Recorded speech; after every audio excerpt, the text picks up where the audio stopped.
Avez-vous déjà entendu l'expression « une femme qui n'a rien à perdre est la chose la plus dangereuse au monde ». Mais qu'en est-il d'une femme qui a tout à perdre et qui prend le risque quand même? Un mariage stable, des enfants, une réputation, la sécurité d'une routine bien ancrée. Et pourtant, certaines femmes mariées mettent tout en jeu pour un homme plus jeune. Est-ce du désir, de l'amour, de la folie? Ou y a-t-il quelque chose de plus profond, quelque chose de caché sous des décennies de silence et de désirs étouffés? Le psychologue évolutionniste Dr. David Buss a écrit un jour « Les humains ne sont pas conçus pour la monogamie à vie. Nous sommes programmés pour la nouveauté, la tentation et la rébellion. » Et pour certaines femmes mariées, cette rébellion prend la forme d'un homme assez jeune pour leur rappeler ce que signifie être vivante. Décomposons cela en 5 vérités cachées. Mais avant de plonger dans le vif du sujet, n'oubliez pas de laisser un like pour soutenir cette philosophie et aider la vidéo à atteindre plus de personnes. Si vous êtes nouveau ici, un grand bienvenue. Pensez à vous abonner et à activer la cloche de notification pour être alerté dès que nous publions de nouvelles vidéos sur le développement personnel. Un grand merci à ceux qui l'ont déjà fait. Allez, sans plus attendre, c'est parti!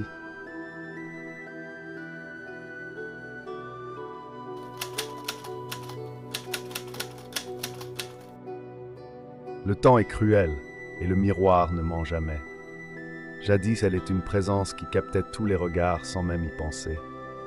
Sa jeunesse est un pouvoir silencieux, une force magnétique qui imposait le respect et l'admiration. Son rire résonnait avec assurance, sa peau était lisse et le monde semblait s'ouvrir à elle sans qu'elle ait à frapper à la moindre porte. Mais aujourd'hui, en scrutant son reflet, elle ne voit plus cette femme. Elle voit quelqu'un d'autre. Une étrangère marquée par les années, par les responsabilités, par le poids du quotidien. Les traces du temps sur son visage ne sont pas que physiques, elles sont aussi invisibles, gravées dans le regard des autres, ou plutôt dans leur absence de regard. Parce que le pire n'est pas d'avoir vieilli, le pire c'est de ne plus être remarqué. Son mari est toujours là, fidèle, présent. Mais quand l'a-t-il regardé vraiment pour la dernière fois?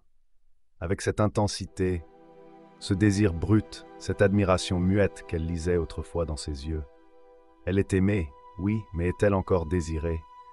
Est-elle encore une femme aux yeux de celui qui partage sa vie, ou bien seulement une présence familière, une habitude qui fait partie du décor? Et puis, un jour, il apparaît. Un homme plus jeune, au regard curieux et attentif.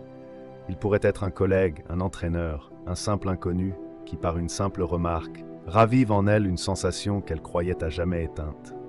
Il la voit. Il remarque le détail que personne ne commente plus. La manière dont elle passe une mèche de cheveux derrière son oreille, la fragrance subtile de son parfum, cette assurance fragile qu'elle porte en elle. D'un coup, elle n'est plus invisible, elle existe à nouveau. Tout commence doucement, presque innocemment. Un compliment qui effleure son ego comme une caresse. Un regard qui dure un peu trop longtemps. Un message anodin qui pourtant fait battre son cœur plus vite qu'il ne devrait. Puis, sans qu'elle ne s'en rende compte, une vague d'excitation la submerge. Elle ressort cette robe qu'elle n'avait plus mise depuis des années, non pas pour son mari, mais pour elle-même. Elle se surprend à vérifier son téléphone plus souvent, à anticiper le prochain échange, à rechercher cet éclat dans les yeux de cet homme plus jeune qui la fait se sentir à nouveau femme. Ce qui n'était au départ qu'une douce flatterie devient une drogue, une dépendance à cette sensation de renouveau. Parce qu'après des années passées à se sentir transparente, elle redécouvre ce que c'est que d'être vue, désirée, vivante. Et face à une telle vérité, la raison et la morale deviennent des voix lointaines, étouffées par le tumulte d'une émotion plus forte, plus viscérale.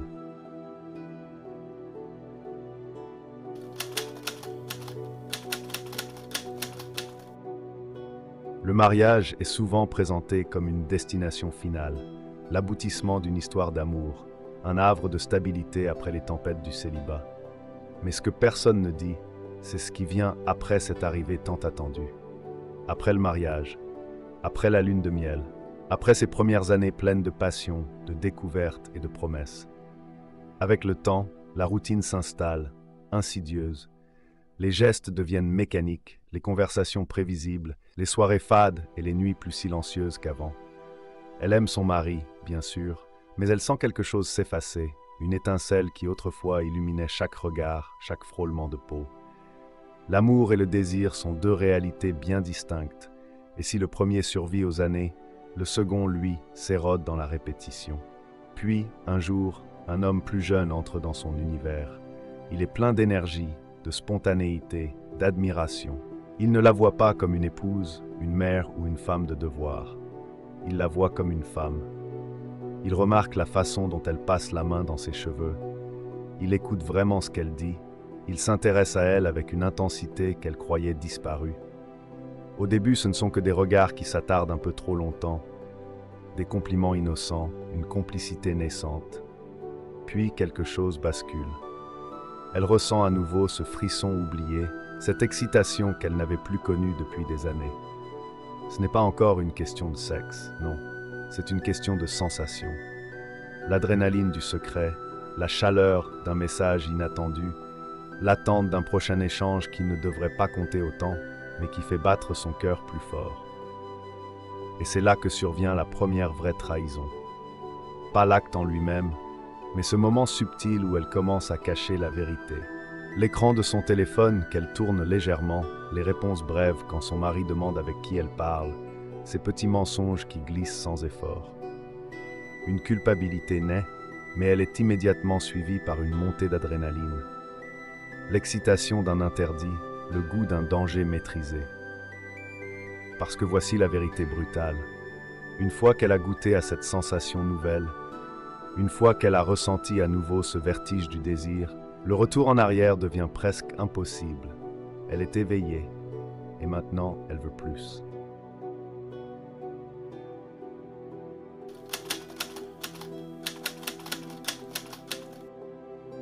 L'horloge du temps ne s'arrête pour personne. Beaucoup associent la pression du temps aux jeunes femmes, celles qui craignent de voir leur chance de mariage et de maternité leur échapper. Mais il existe une autre horloge, bien plus pernicieuse, bien plus silencieuse. Celle qui ne compte pas les années, mais les regards. Celle qui ne mesure pas l'âge, mais le désir qu'on suscite encore chez les autres. Car si la jeunesse est une arme invisible à 20 ans, elle devient une monnaie qui perd de sa valeur avec le temps. À 35 ans, elle a senti ce changement infime, presque imperceptible, mais bien réel. Les regards qui s'attardent un peu moins, l'attention qui se détourne légèrement.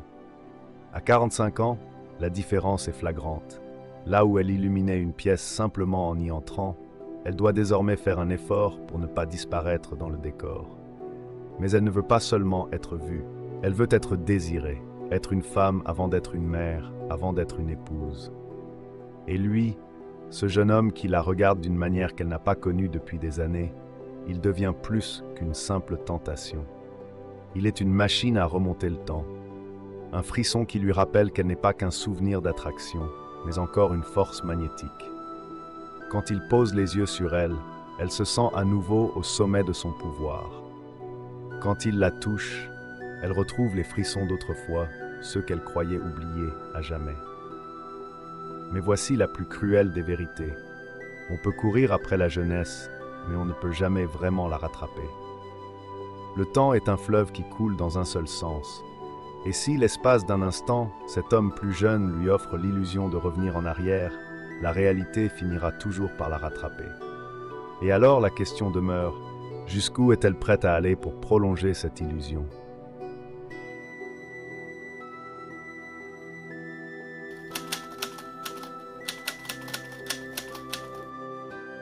Pendant des années, elle a incarné le rôle de l'épouse et de la mère dévouée. Elle a suivi le script avec une précision impeccable, être présente, être aimante, être reconnaissante. Elle a sacrifié des désirs inavoués sur l'autel de la stabilité, enfilant chaque jour le masque de la femme parfaite. Mais sous cette surface lisse et maîtrisée, quelque chose gronde. Une voix à peine audible mais insistante qui murmure « Est-ce que c'est tout ?» Ce n'est pas qu'elle veut briser son mariage, ce n'est pas qu'elle ne respecte pas son mari, ce n'est même pas qu'elle cherche consciemment une échappatoire. C'est autre chose, un besoin viscéral de ressentir l'interdit, de tester les limites, de voir ce que ça fait d'être hors des clous pour une fois. Après des années à tout faire correctement, l'idée de faire quelque chose de mal devient étrangement enivrante.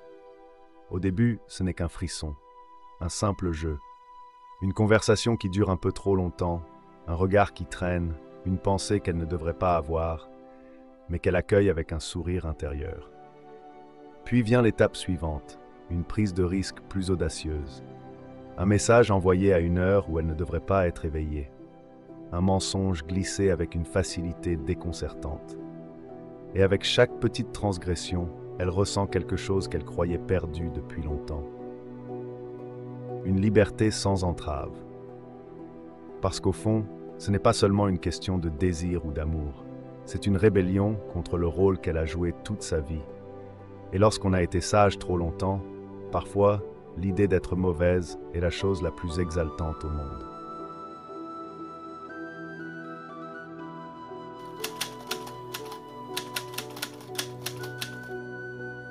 Au début, c'est enivrant. Chaque message caché est une bouffée d'adrénaline, chaque regard échangé une montée d'excitation. Elle se sent vivante, vibrante, irrésistible. Rien ne semble réel en dehors de ce secret bien gardé, cette parenthèse qui lui appartient et qui la rend à nouveau désirable. Les heures volées sont précieuses, les risques ajoutent à l'intensité et l'illusion de contrôle la rassure. Mais on ne joue pas avec le feu sans conséquence. D'abord, un faux pas. Un regard trop appuyé en public, un sourire qui dure une seconde de trop, une absence d'explication plausible. Puis vient la paranoïa. Chaque vibration de téléphone devient une menace, chaque question innocente du mari sonne comme une accusation. La peur s'installe, insidieuse. Elle croyait être prudente, mais l'engrenage est lancé et il est impossible de revenir en arrière. Et enfin, l'inévitable, le prix à payer. Le regard blessé de l'homme qu'elle aimait autrefois, sans condition. L'effondrement de la confiance, plus brutal que tout ce qu'elle avait imaginé. La famille brisée, les amis qui chuchotent, la solitude qui s'installe là où il y avait autrefois la passion. Alors la question qu'elle repoussait depuis le début la frappe de plein fouet. Est-ce que ça en valait la peine? Certaines diront oui, parce qu'elles auront trouvé ce qu'elles cherchaient, même si cela a coûté cher. Mais la plupart diront non, parce qu'elles auront compris trop tard que le frisson d'un instant ne compense jamais la douleur d'une vie en ruine. J'espère sincèrement que ce message vous a été utile. Félicitations à vous d'avoir parcouru cette vidéo jusqu'à la fin. Cela prouve que vous êtes déterminé à vous améliorer et à avancer. Si vous avez aimé le contenu, laissez un commentaire pour nous le faire savoir. Et si vous ne savez pas quoi commenter, écrivez simplement « Merci sagesse infinie » pour montrer que vous êtes allé jusqu'au bout. Si vous n'êtes pas encore abonné à la chaîne, qu'attendez-vous? Abonnez-vous dès maintenant et rejoignez notre communauté. Merci pour votre attention et à très bientôt, guerriers.